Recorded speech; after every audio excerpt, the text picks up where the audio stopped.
Happy game week, everyone. Welcome to another episode of the Wildcast podcast. You know it's football season when you got myself, Justin Spears, Arizona Daily Star columnist and senior writer Micah Lev, and El Jefe, the boss, Brett Fera, sports editor of the Star, joining us. It's football season, guys. It's good to see all of you. Good to see you, Justin. It's been less than 24 hours since I saw you yesterday? Yeah. Yeah. But, man, we got plenty to talk about. The Wildcast, we are presented by Tucson.com and the Arizona Daily Star. As always, don't forget to subscribe, rate, and comment. The Wildcast, wherever you get your podcast. We're talking nothing but Arizona versus New Mexico, the season opener on Saturday, 7:30 p.m. at Arizona Stadium. You can watch that game on ESPN. We'll talk about all of that in detail over the next several minutes, however long we're going to be doing this podcast. And then on the back half of the pod, we're going to be doing not Pac-12 pick'ems because RIP. We're going to be doing Big 12 pick'ems, which doesn't roll off the tongue as well as Pac-12 pick'ems. No alliteration, man. So we came up with this great idea for the summer series, the Big 12 Blitz, which was awesome and extremely well executed by the team, especially you two, Brett and Justin. Can we just steal Big 12 Blitz? Can we go with something else? Got any ideas? Big 12 Bonanza? Big 12 Big Picks. Mine aren't big. That's for sure. Mine are small. They could be big if you bet against me. The bigger pick'em. Yeah. We'll work on the name. We'll workshop it a little bit. And then if we do, it might only last a few minutes because they might change the name of the conference altogether to All State 12 or whatnot, and then we'll have to come up with something else. But we'll workshop that. If you're going to add Connecticut and you're going to add Stanford and Cal and maybe Oregon State and Washington State, it will be literally the all-state conference at that point, just about. Might as well add New Mexico and Montana State and, let's just add everyone. The all-state conference. It's just literally what it would be. So. You're bringing in the former Pac-12 members now, Brett, in addition to UConn? Everyone. Let's just go, make it baby. a party. Let's go. Party. If they do end up with 20 teams, which it's not inconceivable at all that one of these leagues could grow to be that big, they've got to bring back divisions, right?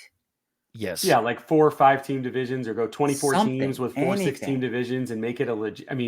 You can cross-pollinate, games, but for the most part have. I saw this list yesterday. I think it was. I don't want to bash other reporters out in the sphere, but it might have been Andy Katz, and I know we're talking football, but it was best basketball rivalries, and number 5 was UCLA USC. And Arizona UCLA is nowhere on there. And I'm like, wait a minute. It's not completely gone. And they're playing this year, by the way. The next 3 years. My whole point in bringing it up tied to football is that this is all just a mess that's going to keep working itself out. And we've talked about that a million times, but they have to do something like that, Lev. They have to do something to keep some regionality to these things so that it doesn't just disappear off the map and be forgotten. But yeah, I think one of the upsides of a potential, super league of 70 teams or however many and whatever you want to call it is you could then break them up into regional divisions. Yeah. Right. There is a reason that we had a Pac-12, we had an SEC, which is called the Southeastern Conference for a reason, right? It's the southeastern part of the country, and they're still kind of, Oklahoma. It's pretty close. It's not that crazy. What's going on in the ACC right now is just beyond ridiculous. I just don't get it at all. I don't think anybody does. I think someone brought up that, Boston College used to win a lot when they were in the Big East, and then they went to the ACC and they don't win anything except maybe hockey. And I don't even think they play hockey in the ACC. So who's really benefiting from these arrangements? Well, look at Maryland in basketball going to the Big Ten. They were competitive in football under Ralph Friedgen. They were great in basketball to the point of winning a national title and back-to-back Final Fours.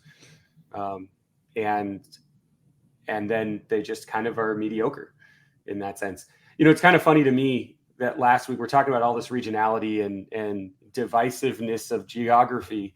And last week we have a game in Dublin. That was a fun game to watch between two schools that are geographically closer together than Tucson and Flagstaff. Wow. In Georgia Tech and Florida State, right? Yeah. And yet they played in Dublin. So it's just a trip. Like, it's all just a big mess. I mean, that doesn't mean anything. I just find it funny that they had to travel literally halfway across the world to play when they're drivable to each other. Well, you ask, who does it benefit? I mean, doesn't the institutions itself, doesn't the schools benefit off that? Because even if they stink at sports, like Vanderbilt, they've been riding the coattails, the rest of the SEC for how long? No offense left, but Northwestern with the Big Ten. I know they've turned it around recently, but you know, I understand what you're saying, to be sure, but I think that I think it's Dan Wetzel, famed national college football writer and columnist for Yahoo, featured prominently in the Connor Stallions documentary, by the way. But it's great. I think he said that the greatest scam that's been perpetrated on the fandom of college sports is this idea that you're rooting for money. Yeah. And that's kind of like our society is largely based on it's a capitalistic society. So there's a lot of things kind of flow in that direction. But there's never kind of any thought of like, is it really better for this school to be in this situation? Like, is UCLA really better off being in the Big Ten? We'll see. And again, I know I'm already 0 for 2 now, breaking we're going to talk all football things code, but the basketball thing I mentioned, Arizona playing UCLA 3 straight years in both Phoenix and was it the Intuit Dome? Is that where they're going to play in LA? I think so. It's to be announced, but okay. I think it's going to be the Intuit Dome. So those are financially significantly more beneficial than playing on campus. When you play a home and home, you're really not getting much out of it, but they're getting value out of playing these regional non-conference games on neutral sites, just like Arizona did playing FAU in Vegas last year and so on. And so I think from a football and basketball standpoint, we are only going to more and more likely neutral site scenarios. I'm surprised we haven't seen it more in football. I know we've seen it, obviously the Chick-fil-A kickoff classics and all the things down in the Southeast and the game in Dublin, and we see it, but it's not to the degree with basketball. But I'd be shocked if we don't see it start happening more with football, just because you can kind of say, oh, well, let's have, Notre Dame and USC play, but not at the Coliseum. Let's put it at SoFi. Yeah, then they're getting some preseason value and playing early, and it's hype driven. And next thing you know, they're financially benefiting. It's geographically close, but it's not on campus, so it's a neutral site game. And same thing. They could play that game. They could both play in Chicago. Notre Dame's close enough to that. So I mean, there's things that we might see that might be some sort of semblance of tradition that are way different, and maybe basketball is leading the way. I mean, they've been doing that obviously with the neutral site neutral site MTEs and single one-offs for a while. So I don't know, maybe we see more of that in football too. Yeah, we do have on Sunday LSU against USC in Las Vegas, right? At Allegiant Stadium. So I mean, a lot of it. I mean, it's TV programming, right? I mean, wasn't that the driving force behind all of this? That's why the Pac-12 realignment at the end of the day. Yeah. Ironically, all the Pac-12 games were on TV, and the Big 12 is having to show stuff on streaming. But yes, TV programming. I mean, there's a lot more to it than that. It's not that simple. Obviously, we know the pitfalls with the Pac-12 network. But yeah, I know we're like totally off on a tangent already. But just to keep it going real quick. So I don't know what podcast I was listening to the other day. I listened to a lot of them, but someone brought up this idea, and my just kind of got a pit in my stomach when they did, and that's that with the benefit of hindsight, better timing, Turner would have been in a perfect position to become the new home of the Pac-12. Once they lose the NBA, that huge chunk of money that they would have had to spend is now been freed up, right? Well, and so as you've got Turner, you've got TBS, you've got Max as a streaming outlet. I mean, it would have been an ideal match, right? Yep. That makes me so sad. I know, right? That's exactly how I felt. Well, and from a basketball standpoint, presentation-wise, you can build it to sort of mimic the NCAA tournament because of the Turner CBS connection on that front. Ernie Johnson, the voice of Big 12 basketball? Yeah, or Pac-12 basketball, it would have been. Or Pac-12 basketball, yeah. Yeah. Man. That's a great point. Back in the day, Arizona and New Mexico were in the same conference. The WAC, right? That was they were in the border conference. Or the border together. conference. Yeah. So this is a go ahead. I was gonna say. I would say this rivalry in college football 25, the video game, it's considered a rivalry. When you put Arizona up against New Mexico, it has the rivalry stamp on it. Rivalry goes all the way back to 1908. And now they're playing obviously in the season opener. But Lev, what were you gonna say? I was gonna say that the states are right next to each other, for those who are unaware. That's kind of how we did things back in the day, right? So you wouldn't, and they were in the WAC together, I think, as well, if I'm not mistaken. Yes. So it's not like Albuquerque's a long drive from here. What is it, like 7 hours or so, Brett? It's not as easy to get to as Las Cruces, but still, that's kind of how things were. And I know we have a lot of new technology, and it's easier to travel than it's ever been. But man, I will be very interested to see a couple years from now, like just how is UCLA, USC handling this, and maybe maybe I'm overblowing it. Maybe it's only a few trips a year. It's a one-off for football, right? I mean, it's not like you've got multiple stops on one of these cross-country sojourns, but I don't know. We'll see. It just doesn't seem to me like it's in the best interest of the student athletes. But then again, when was that ever the basis of any of these decisions? Yeah. Let's talk about Arizona, New Mexico, shall we? Season opener coming up here between the Wildcats and the Lobos.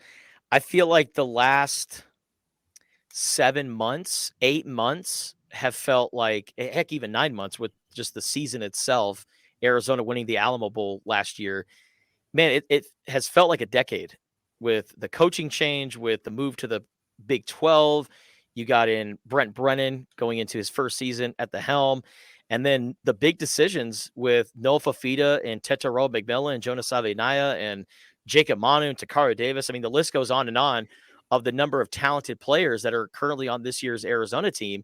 And they could have bolted. They could have went to Washington. They could have went to other schools in the Big Ten and the SEC and got some NIL money, but they decided to stay here. And I know we've talked about this ad nauseum, but their decisions by the players, not Brent Brennan, the players deciding to stay here has generated a lot of momentum. And Desiree Reed-Francois, the Arizona athletic director, recently said that these are the most season tickets sold since the 2018 season, when Arizona had Kevin Sumlin and Khalil Tate. And a lot of people thought that relationship was going to kind of bring a little bit of that Johnny football magic to Tucson. A lot of people were excited for that season. A lot of people are excited for this season, but I'm more optimistic about this year being a little bit better than that 2018 season. But I'm just happy that football is finally here. We're no longer talking about the offseason stuff, the buildup. We're finally in game week, and we can finally see this team take the field for the first time. Yeah, it's definitely the narrative heading into the season. You're seeing some stories on national outlets about, kind of how it all went down in January. And my gosh, things could have been so different if Noah Fafita and Tetairoa McMillan had decided to leave, because in all likelihood, others would have followed. And this roster would have been gutted.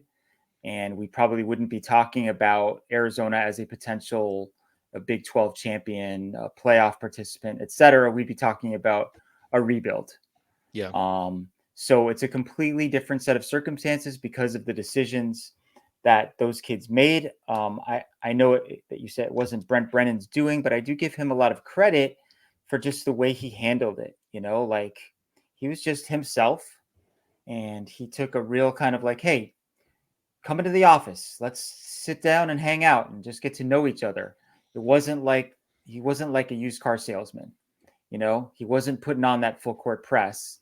He just kind of said, hey, let's get to know each other, see if this works for you. And if it does, great. And if it doesn't, then it's been nice knowing you, and good luck with the rest of your life.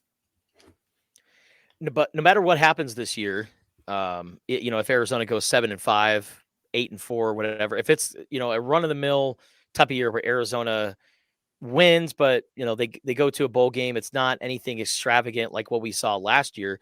I still feel like Noah Fafita and Tetero McMillan, those two guys are going to be Arizona legends because they gave folks in Tucson a lot of hope, where they could have went to Washington and played there for a year, but where would they be in terms of like Washington legends, like all-time players in UW history? I feel like they're going to be more important at a place like Arizona than, say, 1 year playing at the University of Washington. And I think that stuff matters to them. I think legacy and having an impact on a program, I think that matters to them rather than making a few extra dollars with NIL money. It also matters to a program like this and to a fan base like this that doesn't have the significant championship lineage that other programs have, Arizona would like to be in the conversation with. And so when you look at, even, we just talked about Khalil Tate. Khalil Tate's going to be a legend for a long time. There's some squirreliness to the legend, not his fault per se, but like just in terms of how it ended and after that 1 year, but that legend will exist. And what we all saw in the visuals and of what Khalil Tate did, well, last year is not going to disappear. And so even if this year is not as good as they want or hope, I agree with you, Justin. I think the legend carries on in the decision-making. Where I think pressure exists, though, and John Wilner wrote a piece about this week about coaches with pressure. And it's kind of crazy to say that Brent Brennan has pressure. And it's not in the typical sense that he's like on the hot seat. But where the pressure comes from is momentum. And to be able to take the momentum of last season, and you've written about this ad nauseum, Justin, to take the momentum of last season, build on that for this season by keeping those guys, by convincing them, not in a hard, used car salesman press like Lev said, but in the way that you explained it, Michael, by letting them sort of tell him what they need and show him what would make them want to stay, and him basically finding a way to make that work. It's now the chance to have a great season and build for next year, because Tetero McMillan is not going to be here for his senior year. That's pretty much a given. Noah Fafita, don't know whether he's back next year. It would be interesting to see him without T-Mac and what that means. I don't know if he's a draft ready player after this season, just for a lot of intangible reasons or tangible reasons, if we look at his size and things like that. So there's a lot of pressure to continue the momentum, and 8 wins may just do that. 8 wins in a bowl game may just do that. A 6-6 season is going to be hard, but so I'm with you, Justin. I think that they're legends, and I think that their opportunity to stay as legends don't really hinge on this season, as weird as that sounds. But I do think Arizona's future hinges on this season, in terms of not having to go through a rebuild when you invariably lose one or both of your best 2 players after this season for good reasons, and have to start from scratch there. Brennan needs to have momentum to be able to get recruits and transfers and all the things to keep it rolling. So that, not to get sidetracked on the numbers, but that's where I see like 8 is a low end sweet spot. An 8-win regular season and potentially a bowl win, I think, continues that. More than that, obviously, is, just like last year, is great. Yeah. So Arizona has some question marks, though, going into this year. Even though they got Noah Fafita and T-Mac and all these other pieces, there are some concerns for this year's Arizona team. And I think Arizona's success is all going to fall on the trenches. Defensive line, they don't have as much size up front like they had last year on the interior. There's kind of 2 parts to that. One, they just simply don't have as many bodies. And 2, the previous coaching regime kind of beefed up those numbers last year. And, some guys aren't as heavy as we thought they were. But Arizona head coach Brent Brennan, Dwayne Aquina, the defensive coordinator, they have lauded the athleticism and the speed coming off the edge, and they think that that's going to be a pleasant surprise for this year's Arizona team. And I also look at the offensive line. Rhino Tapatotai, while he does have a lot of energy, while he does bring a certain juice to the offensive line, he's going into his first collegiate start on Saturday, and he's replacing a first-round pick in Jordan Morgan, which is a pretty tall task. I'm looking at that. I'm looking at right guard. I just think the pieces that are moving on Arizona's offensive line and defensive line, how those guys look, to me, will determine whether or not I'm ready to say the Wildcats are going to win 10-plus games this year. What are you guys looking forward to? It's interesting when you look at that left tackle situation with Rhino Tapatoai. Did I miss something? Tapatoai. Tapatoatai. Yeah. Dang, I was close. Okay. Well, we're all like feeling pretty good about him. You know, we're worried if he were to go down. We're talking about someone who has never played before. Yeah. You know, we're talking about a redshirt freshman. He's going to endure growing pains. Like Jordan Morgan, the finished product was a way better player than when he first started playing. Like I wasn't even sure when he first started that he was going to become a pro or even like a good college player. Like he was, you know, he seemed like his instincts were off and there you could see the athleticism, but it's like, you know, does this guy really know what he's doing out there on the field? And former offensive line coach Brennan Carroll did a great job of developing him. We like everything that we've heard so far from and about Josh Oglesby, the new offensive line coach, himself a former offensive lineman, standout at Wisconsin back in the day.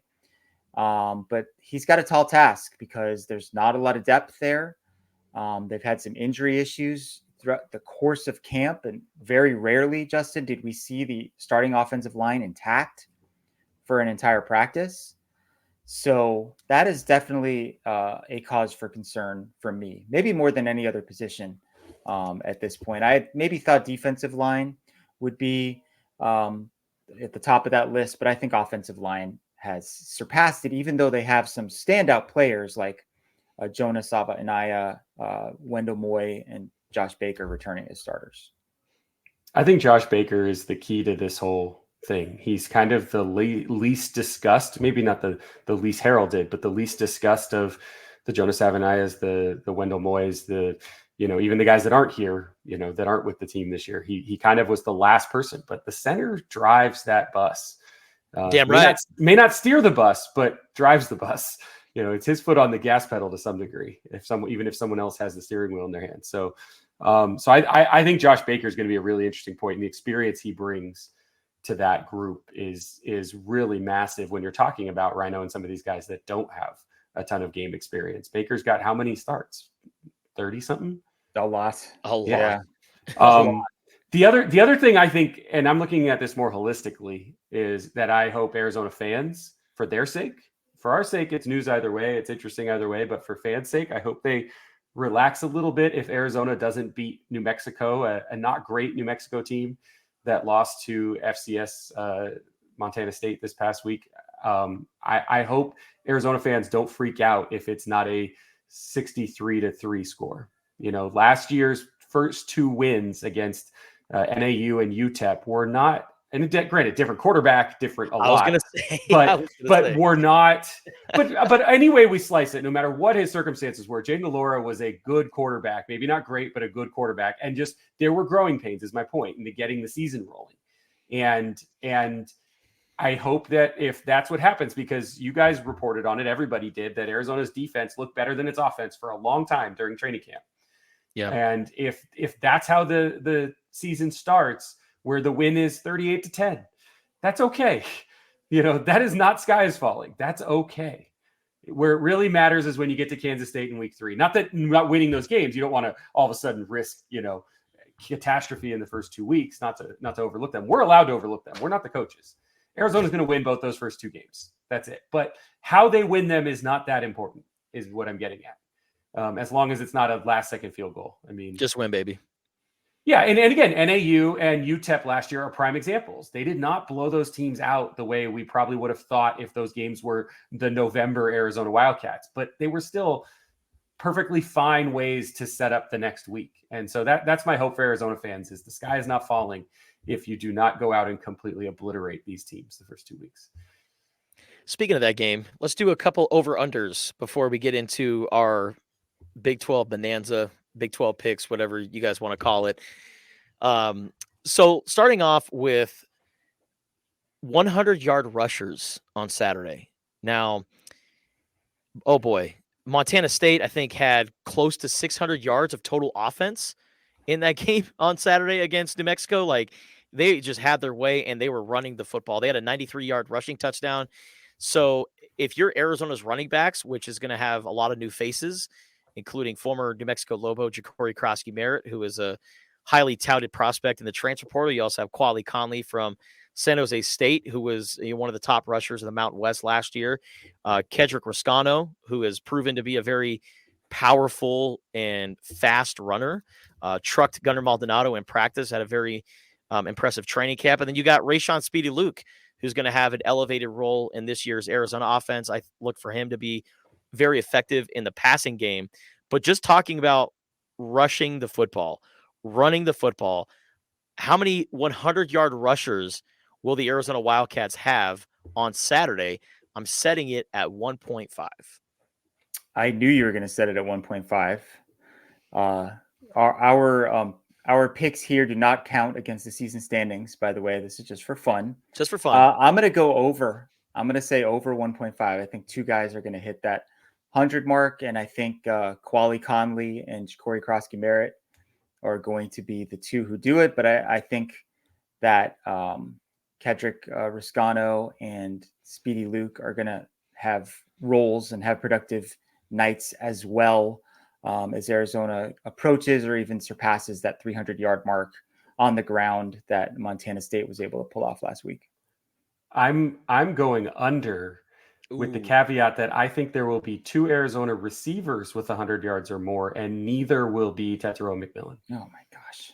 I think Montana Lemonious Craig, you're a wild man, and Romello Murphy are going to top 100 yards. Wow. I mean, I know we know McMillan's playing, but I think he's going to play, and I think they're going to be careful to not put him in situations where his acrobatics get him squished, and he'll get some passes in the flat. He'll get some screen passes that he can make some moves on, but I think they're going to want to open up Fafita. That's my guess. I have no knowledge as to why, but I just have a hunch that they're going to want to let Noah cook a little bit, and let him get comfortable, even if it's not airing it out for 40-yard gains. I think they're going to want to see him execute the offense more than just handing the ball off. And so at some point in the game, they're going to use small ball passing a little bit to get comfortable that way. So I go under. I'm going to go over. I got Ja'Cory Krosky-Merritt against his former team. I got him going for 120 and a couple of touchdowns. I think Quali Conley will also have a very impactful game too, but those are the only two 100-yard rushers. And I'm glad you bring up T-Mac, Brett, because I was thinking about this. People would assume that, Arizona is going to just run the hell out of the football all over New Mexico just because they have a poor rushing defense. But do you think the coaches have T-Mac's record in mind?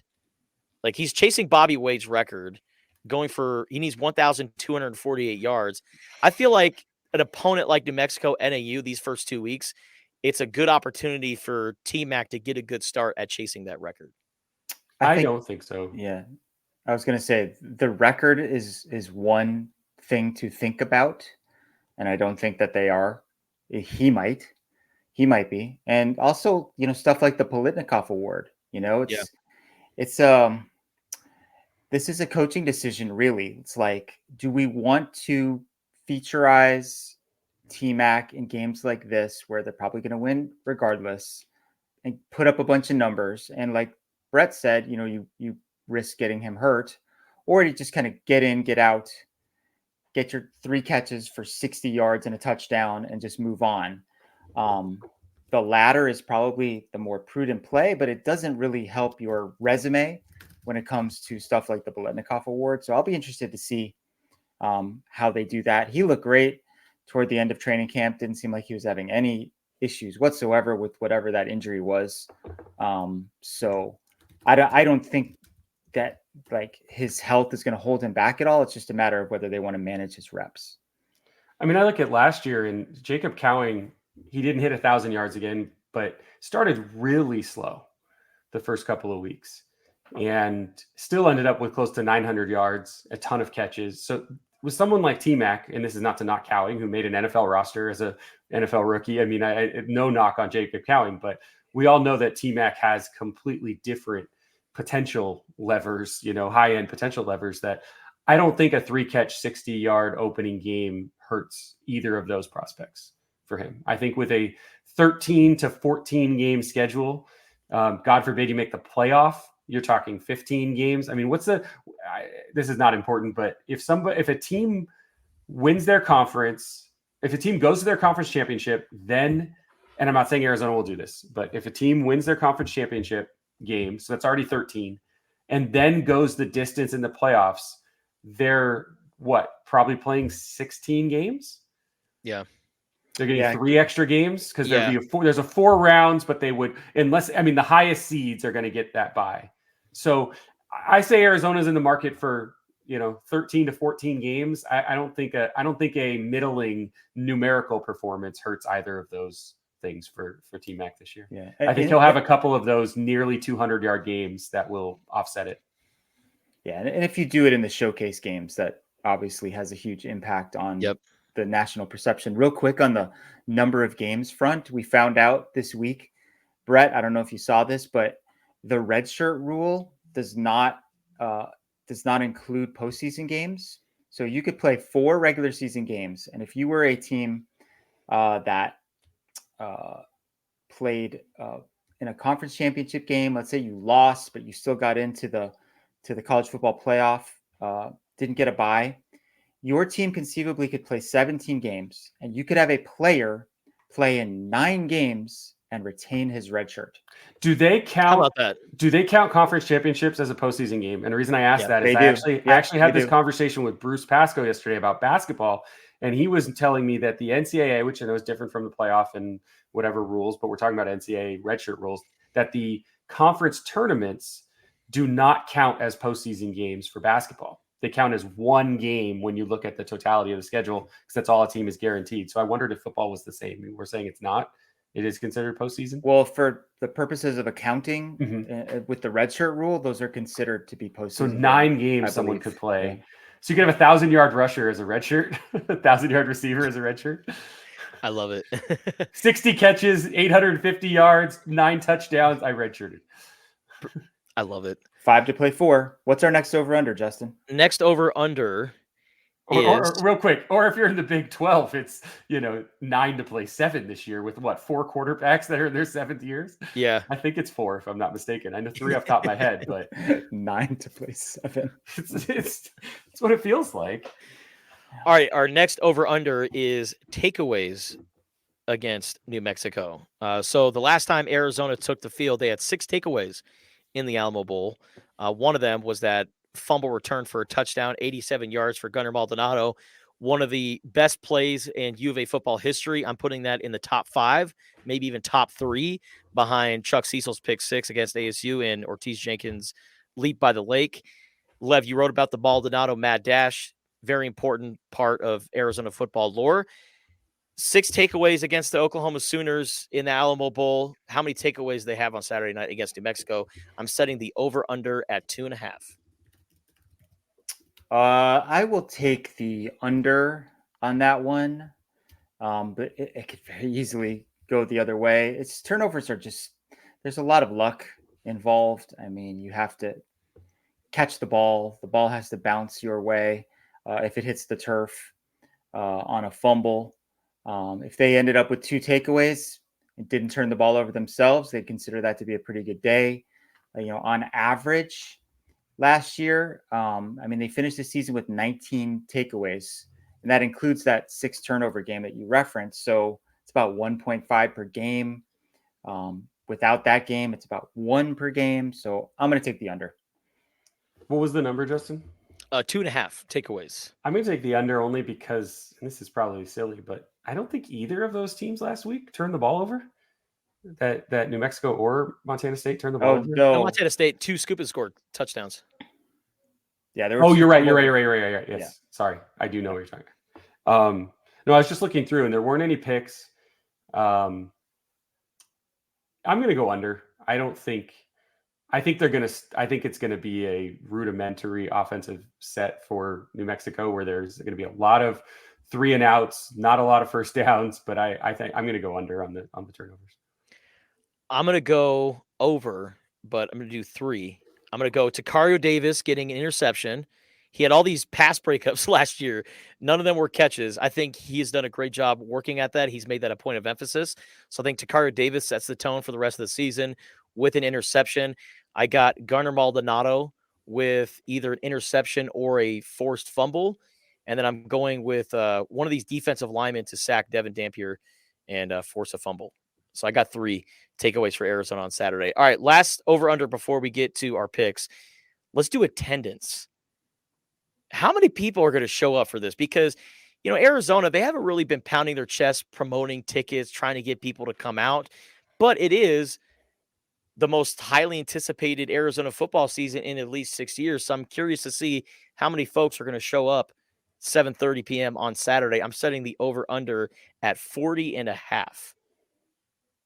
You taking the over or the under? 40.5, like 45,000? 40,500, yes. 40,500? Sorry, 40,500 people. Oh, it's over. Yeah, you think the over? Way over. Yeah. Yes. I don't think it's a sellout, but I think it's way over that. I'm going to say about 47, something in that range. Actual butts and seats, though, not announced attendance. Oh, well, we'll never know that. My only problem with the stat that Arizona has sold more season tickets than, dating back to 2018 is what are we talking about? 22,000, something like that? Probably over 20,000. Don't have the exact figure. Over 20,000. Well, there's still 30,000 open seats to sell single game tickets for. So to Lev's point, in the column you made, last week, that had great response on both sides of the aisle. And I respect a lot of the opinions on both sides of the argument about whether or not Arizona football has done enough to sort of champion their connection with fans in the offseason. I think that's where that becomes an issue is, yes, you're going to have giveaways. You're going to have probably a decent military presence because of Davis Monthan. You're going to have youth groups. You're going to have individual ticket buyers. They're going to have all that. But the reality is that those 20,000 were buying them either way, probably. I know they had to increase some, but they were engaged either way. How do you engage the other 30,000? So I think for opening game, it's going to be between 45 and 48. It won't be an exact sellout, but it'll feel closer to 45 probably. I'm going to go over like you guys. I think it'll be not a sellout. You're going to have the top deck on the east side of the stadium. The corners won't have anybody there, but I think it should be a good crowd. A lot of people are very excited for the Arizona football season. All right, we'll preview the New Mexico Arizona game coming up here in just a little bit. Lev, the floor is yours, my friend. All right. So we did this throughout the season last year with the 3 of us. Brett was the champion. Are we certain? Did we figure out? No. Well, we have sort of the lost pick of the national championship game, but I, based on what we all remember that we talked about and we can't find a record for, Brett had a 1-game lead over Justin going into it, and I'm pretty sure that he took Michigan to win and cover in that game, which is what happened. Justin and I we're on that Washington bandwagon. Yep. Because we're dumb. And so anyway, Brett was the champ. So we're gonna pick around 8 games or so per week, each week, and we'll go through them here real quick. We'll pick them straight up and against the spread, and we'll keep track of our records throughout the season and see what happens. See if either Justin and I can dethrone the champ. So we're recording this on Thursday morning, and week 1 gets underway Thursday evening, or Thursday afternoon, really. And kind of the marquee game on Thursday is North Dakota State at Colorado. That game's on ESPN at 5 p.m. on Thursday. By the time you listen to this, it might be over already. But we're going to pick it anyway. The line has been changing since we started this podcast, guys. It's now Colorado by 10.5 against North Dakota State. I'll go first on this one. I'm going to take Colorado to win, but I am going to take North Dakota State to cover. I know they have a new head coach over there, but they have a certain style of play that is very difficult to adapt to. It is almost like playing a service academy. I mean, they're very physical. They're very run-oriented. These are the weaknesses that Colorado had last year. But at the end of the day, which team has more playmakers? And that's the Buff. So I think it's going to be a really close game. But I think that Deion Sanders and the crew are going to figure out a way to pull it out at the end. Oh, boy. I'm going with Colorado to win and cover. I got the Buffaloes by 2 touchdowns. I love what Colorado did in the offseason with their offensive line. getting, I think it was 9 players from the transfer portal on the offensive line. And they also signed 5-star tackle Jordan Seaton. That was a big part of their downfall, or a big part of their 4-8 season. Even though they got off to a hot start, their line started to show weaknesses, and they couldn't protect Shedeur Sanders. Their defensive line had poor play. They addressed that in the offseason. So I think Colorado is a little bit better than maybe what people think, but I'm going with Colorado to win. But man, those games coming up against Nebraska, Colorado State, that's where I feel like the Buffaloes are really going to run into some trouble. But man, don't sleep on the Bison. They can creep up on you. They showed that a couple years ago down here in Tucson. They're a powerhouse. They're like the Alabama football of FCS. And College Game Day gave them bulletin board material. Everyone on the panel picked Colorado. So North Dakota State, they're licking their chops. They're going to come in and looking to upset the Buffaloes, but I got Colorado winning. I think North Dakota State's so fascinating to me for a million reasons. One, there's a ton of like weird, quirky, long tentacled connections to Arizona football. Obviously, there's the not Arizona football, but Tucson and football and bowl games. You have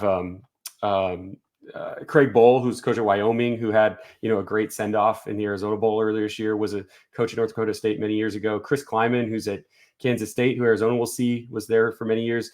Listen to this, though. I mean, it just blows my mind when you look at North Dakota State. From 2006 to 2023, not counting the 2020 season, which doesn't look like they even played, they have not won less than 10 games, and they're averaging 13 wins a year. I mean, it's absolutely nuts. I don't care what level you're playing at. You're on a playing field in terms of resources with those. So what's really interesting, though, is Matt Entz, their head coach from last year, left. We're seeing a lot more trends in football of this. He left to take on an assistant role at USC under Lincoln Riley. We've seen that with non-power FBS programs more so. And for a power FCS program, that's kind of an interesting switch. So I think they're going to lose. I think that Colorado is going to cover, even though I think North Dakota State's way better than that.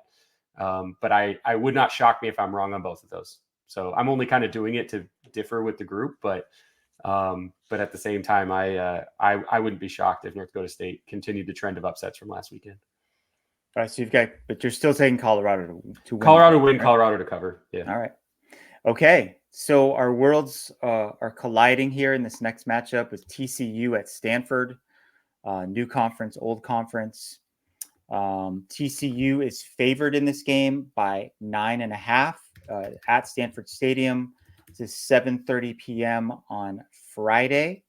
I am going to take TCU to win and cover. Stanford I've got my Lindy's magazine over here to my right, and Stanford is picked to finish last in the 17-team ACC. Lindy's they get preseason all conference teams. They go 3 deep. Stanford has 1 player on the entire 3 deep roster, a defensive back on the third team preseason all ACC team. They're not very good, and no one's going to be there to support Stanford. It wouldn't surprise me in the least if there are more TCU fans, more purple in that crowd than red. So I'm going to take TCU to win and cover the 9.5. Give me TCU to win and cover. I love the new addition they got on defense, Caleb Alams-Orr, who transferred in from Cal. I think he is a sneaky pick to be an all Big 12 defensive player, maybe even a defensive player of the year type of guy. There's a lot of great defensive players, but Caleb Alams-Orr to me is an underrated player. I love that addition, and I think he's going to shine against the team that he's faced over the last few years, being over there in the Bay Area. Give me the Horned Frogs to win and cover. Echoing Lev and some of this, TCU is not good. Stanford's really bad, so I'm going to take TCU to win and cover. All right, we're all going with TCU. So moving on to the big Saturday slate here, and the marquee game in the morning, for us anyway, is Penn State at West Virginia. This is, I believe, where College Game Day is going. Pat McAfee, West Virginia alum, is doing his show from Morgantown. This is the big noon game on Fox, noon Eastern, 9 a.m. for us. Penn State, which is ranked in the top 10, is favored by 8 points at West Virginia. This is going to be a really tough game for Penn State. I mean, that crowd is going to be absolutely on fire. West Virginia kind of had a resurgence last year when Neil Brown was on the hot seat. They finished the year really strong. So I think it's going to be a really close game. I think maybe kind of a low scoring game. I could see Penn State squeaking it out, something like 20-17. So I'm going to take the Nittany Lions to win the game, but the Mountaineers to beat that 8-point spread. Yeah, Mountaineers, they cover.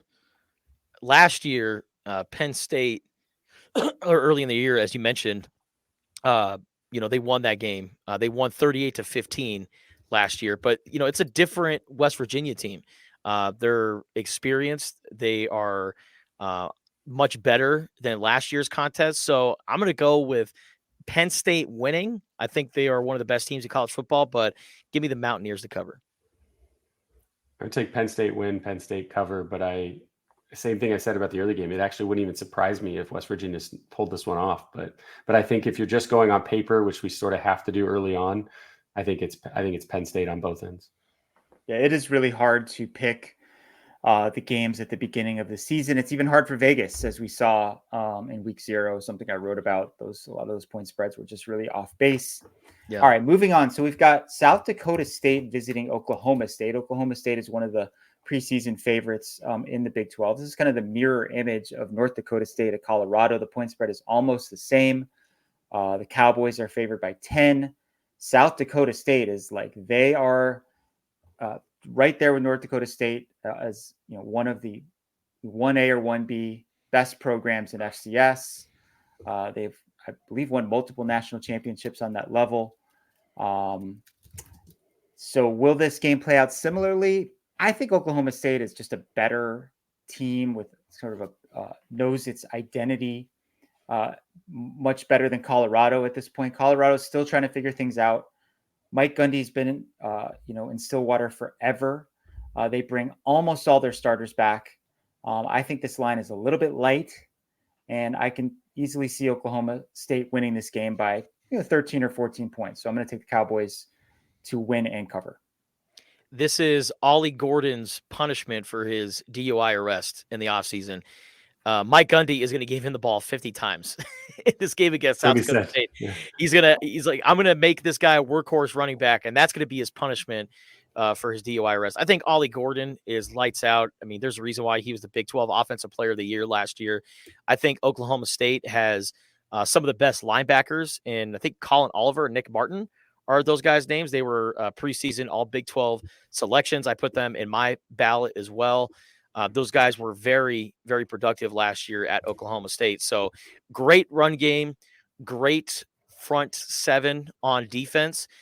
Give me the Cowboys in a smash mouth type of game to really put the whooping on South Dakota State. So give me Oklahoma State to win and cover.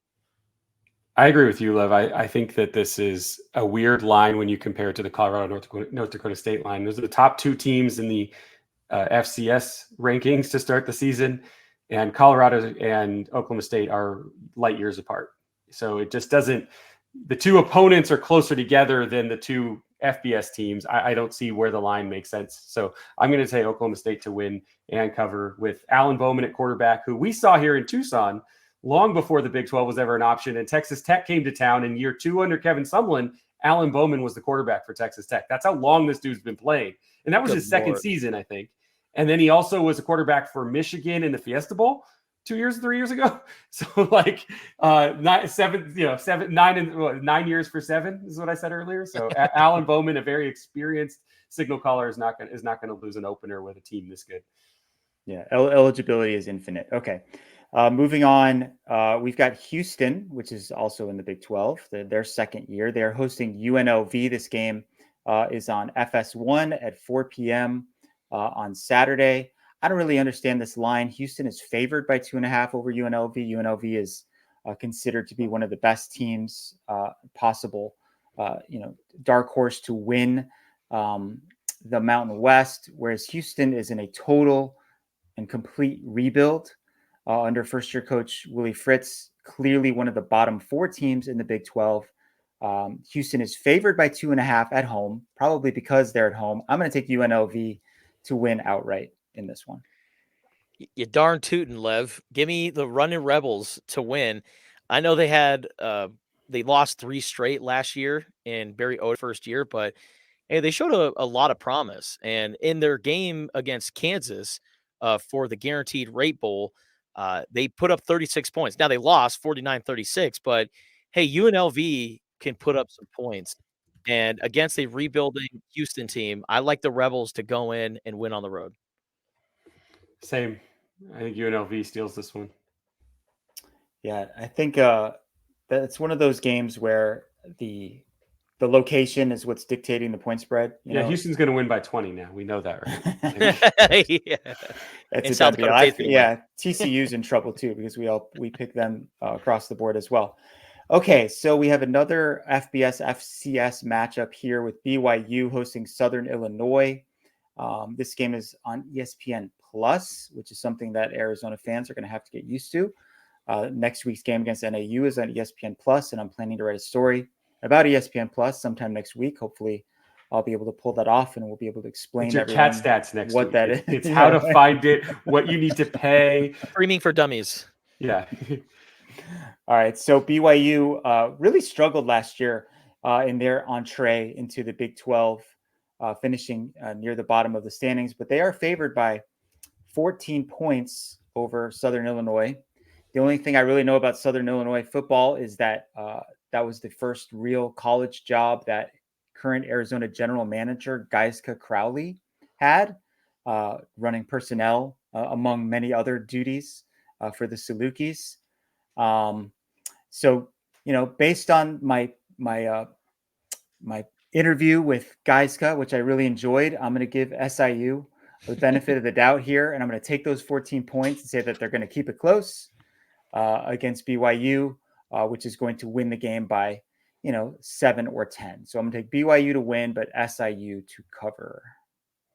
I'm the same, exactly the same. BYU is not good. They're better than last year, but they're not good. So I think that's a lot of points for this earlier in the season, even with an FCS FBS matchup.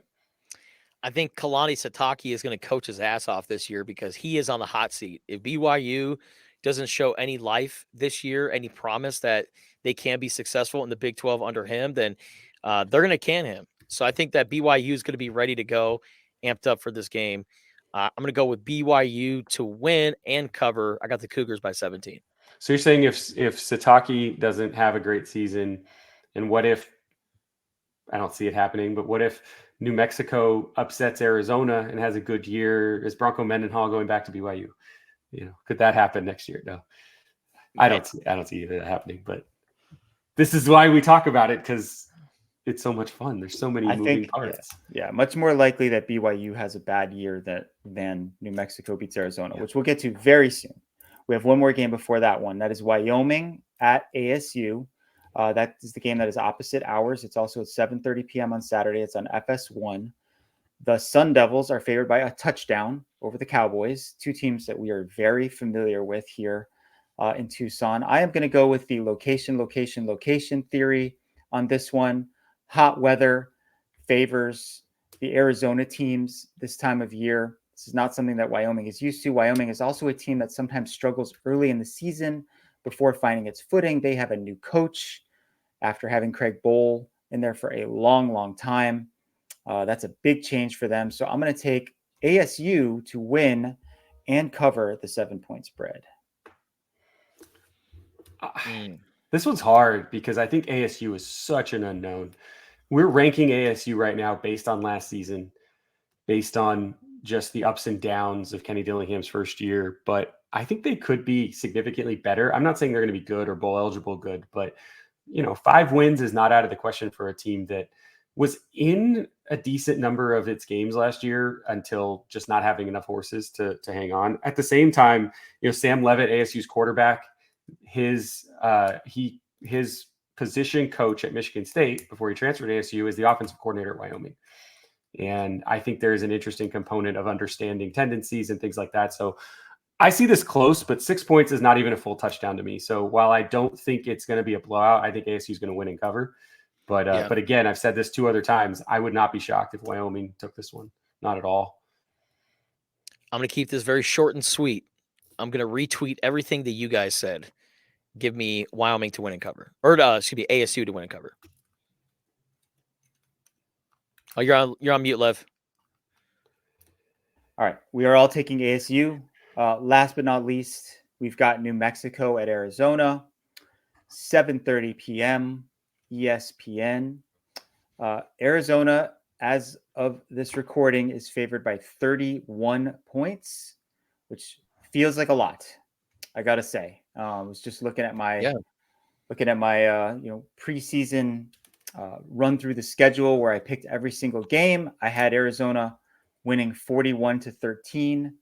I did not major in math at Northwestern, but by my calculations, that would be a 28-point differential.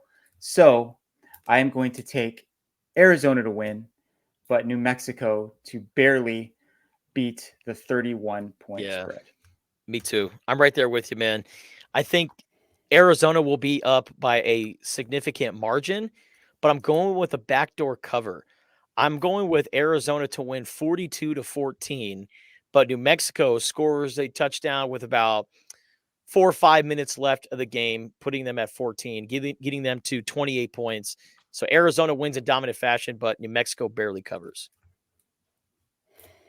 I'm usually not the homer, but I don't know. I know I said what I said earlier about if Arizona plays like they did against an AU and UTEP last year to start the season to not freak out, but I think Arizona's going to cover. I think they're going to cover. I think that there is enough carryover from last year, as we've talked about, in terms of personnel. It's not just having a good team, it's having a good team that gels.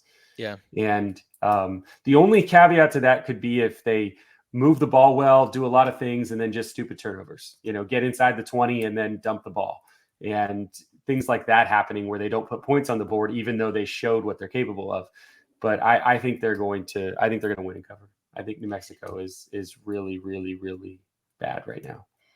This is we mentioned at the start of the podcast, a rivalry that goes all the way back to 1908 is when they played their first game in Albuquerque. Arizona won 10-5. And I don't know if you guys knew about this, but 1938 to 1990, the winner of Arizona and New Mexico won the Kit Carson rifle, a Springfield model 1866 rifle that was once belonged to Kit Carson, a famous frontier scout. And then right before the 1997 Inside.com Bowl, both Arizona and New Mexico announced that they would have to retire the rifle due to concerns of history of violence against Native Americans. And it has not been used since then. So these two teams, once upon a time, they had a trophy for this rivalry, which was a rifle. And after each time one team would win, they would carve out the name on the gun. So fun facts for you. Yeah, thanks for the background on that. I mean, I generally speaking love all those kind of quirky rivalries and trophies and things that teams play for. You see a lot of that in Big Ten country, especially. Maybe we can come up with something new for these two. The chili. Maybe play for the chili, green chili, or some sort of enchilada type of. I love it. Type of deal. Best Mexican food I've ever had, by the way, in Albuquerque. Yep. Ooh, those are Mexican or New Mexico? Sorry. Well, whatever you want to call it, New Mexican style Mexican food. Oh man, it was uniformly delicious. Sorry, Tucson. Them's the facts. Well, and this game is also important to Michael Lev because that was his introduction to Arizona football as the former beat writer, right? Arizona versus New Mexico in the New Mexico Bowl. Scooby Wright's last game, shedding tears after the game. Man, it feels forever more ago. Fun facts. Yes, it does.